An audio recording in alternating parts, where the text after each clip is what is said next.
भारतीय संविधान संसदीय प्रणाली किस देश के संविधान से ली गई है? जो हमारा संविधान है उसमें संसदीय प्रणाली इंग्लैंड से ली गई है। भारतीय संविधान का कौन सा लक्षण आयरिश संविधान से अनुप्रेरित है? तो इसका सही उत्तर है नीति निर्देशक तत्व। यानी नीति निर्देशक तत्व का जो प्रावधान लिया गया है भारतीय संविधान में वो आयरिश संविधान से अनुप्रेरित है। भारतीय संविधान का सबसे बड़ा एकांकी स्रोत कौन सा है? तो इसका एकांकी स्रोत है गवर्नमेंट ऑफ इंडिया एक्ट 1935। भारतीय संविधान की संघीय व्यवस्था किस देश की संघीय व्यवस्था से समानता रखती है? तो इसका सही उत्तर है कनाडा। संविधान में समवर्ती सूची की प्रेरणा कहाँ से ली गई है? तो समवर्ती सूची का जो प्रावधान भारतीय संविधान में है वह ऑस्ट्रेलिया से लिया गया है। भारतीय संविधान में मौलिक कर्तव्यों को किस देश से लिया गया है? तो मित्रों, रूस के संविधान से मौलिक कर्तव्यों का प्रावधान भारतीय संविधान में लिया गया है। राज्य में कलेक्टर का पद औपनिवेशिक शासन ने किस देश से उधार लिया? तो इसका सही उत्तर है इंग्लैंड। कानून के समक्ष समान संरक्षण वाक्य कहाँ से लिया गया है? तो इसका सही उत्तर है संयुक्त राज्य अमेरिका से। सर्वोच्च न्यायालय की व्यवस्था भारतीय संविधान ने किस देश से संविधान से ली है? तो इसका सही उत्तर है संयुक्त राज्य अमेरिका। भारतीय संविधान की संशोधन प्रक्रिया किस देश के संविधान से प्रभावित है? इसका सही उत्तर है दक्षिण अफ्रीका। विधि के समक्ष समता कहाँ से ली गई है? इसका सही उत्तर है इंग्लैंड से। वह संविधान दस्तावेज कौन सा है जिसका भारतीय संविधान तैयार करने में गहरा प्रभाव पड़ा? तो इसका सही उत्तर है भारत सरकार अधिनियम 1935। भारत के राष्ट्रपति की आपातकालीन शक्तियां किस देश से ली गई हैं? इसका सही उत्तर है जर्मनी के बीमार संविधान से। भारत के संविधान में मूल अधिकार किस देश के संविधान से प्रेरित हैं?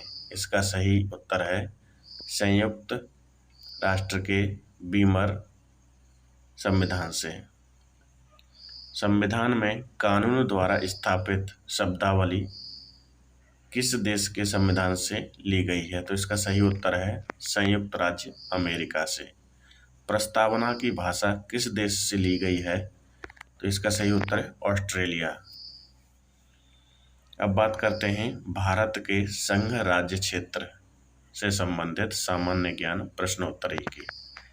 तो इसके अंतर्गत भारतीय संविधान में भारत को कैसे वर्णित किया गया है? तो भारत को भारतीय संविधान में राज्यों के संघ के रूप में वर्णित किया गया है। भारतीय संघ में किसी राज्य को सम्मिलित करने का अधिकार किसको है? तो इसका सही उत्तर है संसद को। यदि भारत में किसी राज्य को सम्मिलित करना है तो इसका अधिकार संसद को है। नए राज्य का गठन अथवा उसकी सीमा में परिवर्तन करने का अधिकार किसको है? तो इसका सही उत्तर है संसद को। यानी कि भारतीय संविधान में दोनों प्रावधान दिए गए हैं। यदि किसी राज्य को भारत में सम्मिलित करना है या नया राज्य के गठन करना है या उसकी सीमाओं में परिवर्तन करना है तो यह अधिकार संसद को प्राप्त है। 500 से अधिक देशी रियासतों को भारत में विलय करने के लिए कौन उत्तरदायी है?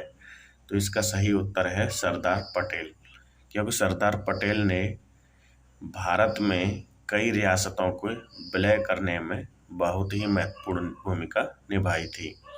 भाषाई आधार पर राज्यों का पुनर्गठन किस वर्ष किया गया था?